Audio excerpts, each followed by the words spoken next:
In today's video, I'm going to teach you how to create statements in QuickBooks online. A customer statement is a simple, professional way to show clients what they owe, which invoices are open, and how old those balances are. It's especially helpful for month-end follow-ups or whenever you want to give customers a clear snapshot of their account. To begin, look to the top left corner of your QuickBooks Online dashboard and click New. This is the same button you may use for creating invoices or expenses. If you don't immediately see it, make sure your navigation menu is expanded and that you're in the correct company and role. Clicking New opens a menu of common transactions. Next, select Statement.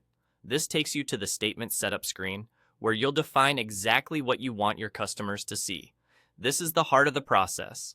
Here, you'll choose the statement type.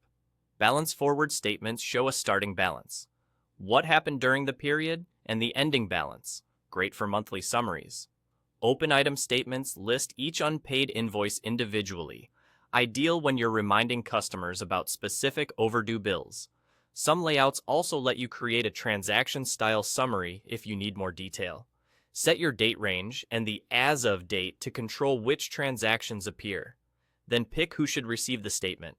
You can target all customers, only those with outstanding balances, or select specific customers if you're handling one account at a time. Take a moment to scan customer contact details so statements go to the right place.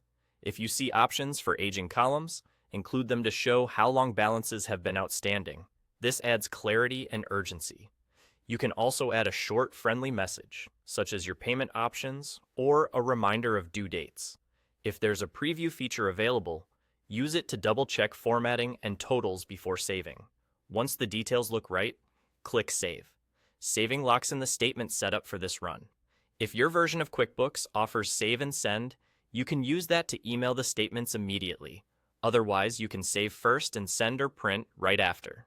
Either way, the key is that you've captured the correct type, dates, and customers before you finalize. That's all it takes. Click New, choose Statement, enter your details carefully, and click Save. For best results, build a habit of sending statements on a regular schedule.